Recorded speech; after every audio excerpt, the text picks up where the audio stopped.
Hi, it's Kirsty. I just wanted to talk a little bit today about how progressing with your life and doing the things that you want to do, regardless of what's going on with your OCD, even if it's nothing to do with OCD, is good in helping your OCD recovery in a couple of different ways.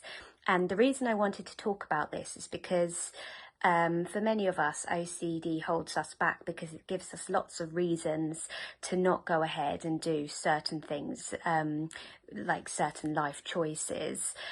For example, whether that's having a baby, choosing to get married, choosing to buy a pet, buy a house, or move in with a partner, or change jobs, anything like that, or perhaps quit your job and go traveling, or maybe it's even to go away on this expensive long haul holiday that you've been wanting to do. OCD can give many reasons why we can't progress and do these things that we might want to do, because OCD thinks it's keeping us safe and makes us feel like that there's a much larger risk involved with many of these things than there actually is. And with all things in life, there is always going to be risks involved, which OCD will very much latch onto.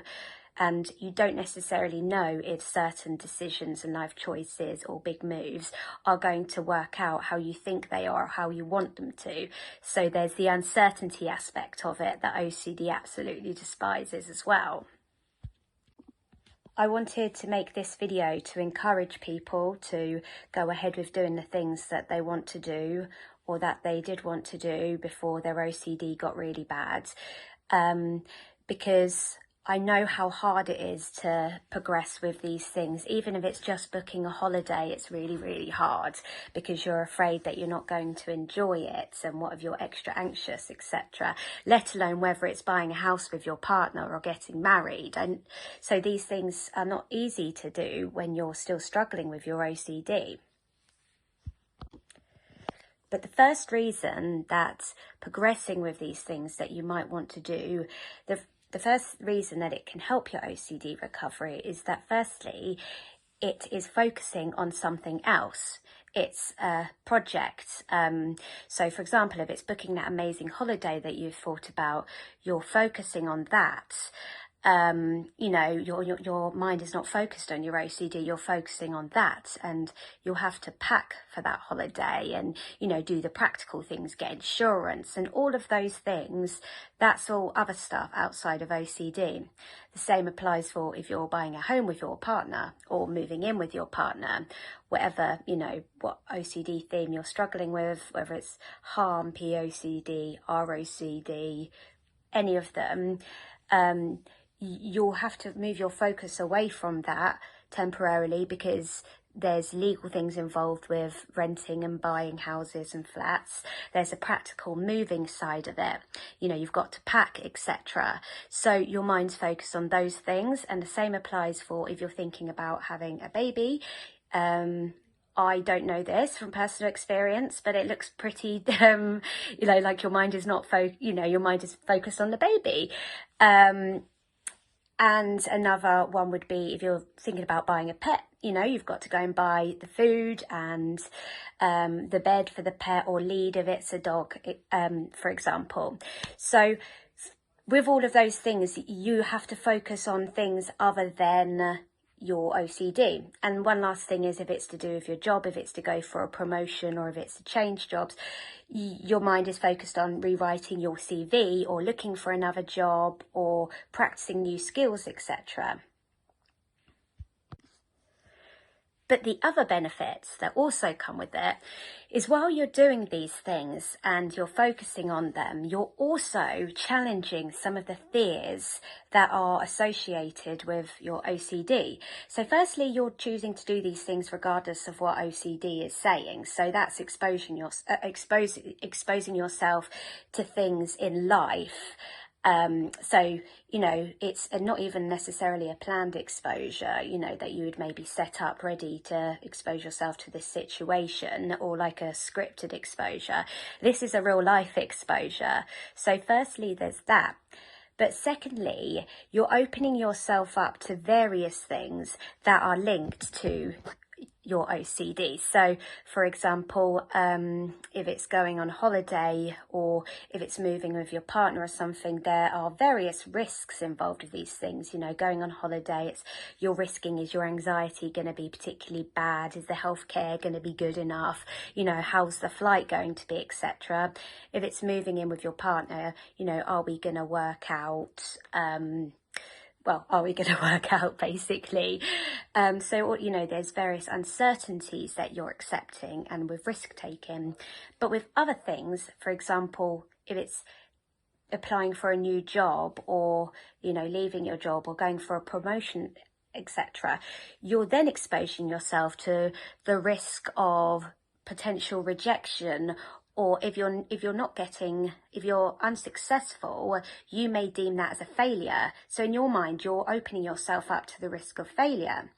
And there is fear of making mistakes, failure, rejection, all of that. They're big fears that can fuel OCD regardless of whatever the theme is. So by taking these risks to benefit your life generally, you're actually also killing two birds with one stone, because it's challenging your OCD as well. If you're watching this video though and thinking, oh, but I can't do that because I'm not thinking about, you know, that big steps right now in my life, you can take it onto a smaller level. So have you been missing playing sports since you left school, for example? You know, have you been missing playing competitive sports? Why don't you look into finding a five-a-side football club or / soccer club, whatever you call that particular sport. If you're American, obviously it's soccer. But how about doing that? Because then you're exposing yourself to, and you know, feeling a bit uncomfortable, maybe if you suffer from social anxiety perhaps, or worrying about what people think. You're going into a new group of people, so that's a risk in itself. Or perhaps you're interested in music, and you've been thinking, oh, I've always wanted to try a new musical instrument or have singing lessons, or why don't you just go for it? Just have a go, risk the fact that you might be a bit crap to start off with. If you are rubbish to start off with these things, if you continue to persist with working on it and being patient with yourself and working on developing that skill or activity or something, you're still challenging your OCD in a way, because you're being patient and you're practicing a new thing, even though your mind might be saying, oh no, you're rubbish, there's no point, etc. You know, or even if it's just trying out some new recipes at home, you know, just doing it, and you might think, well, what's the point, because I might be rubbish at it, might waste time, etc. Well, so what? Waste some time, have a go at something that you're rubbish at. Every small thing that you can do, it helps to chip away at your OCD and, you know, help with maybe the negative thinking cycles. In addition to that, you might end up learning that you're a decent cook, or you might make a really great new friend from joining a soccer or football club, or, you know, you might actually discover you're a pretty good singer from going to that singing lesson, or, you know, learn that you want to start listening to a new type of music. So even if it's just small things with living your life and doing the things that you want to do, it doesn't have to be, you know, big, enormous, you know, rite of passage steps. It can be small things that you may choose to do that perhaps your OCD's been holding you back from, because all of those things that you decide to do that you've been reluctant to do is challenging yourself. And every time that you challenge yourself with your behaviours, you're changing your patterns of thinking as well, which is all really, really helpful to go hand in hand with the other things that you're doing for your OCD recovery. So I hope this video can encourage you maybe to just, you know, have a look at or think about doing some of the things that you've been thinking that you'd like to do, but maybe you're waiting to do it until your OCD is better. Just do it now, you know, just go for it, and it might actually help unlock some of the OCD in the process very gradually. You know, you never know. But thank you for listening. Bye.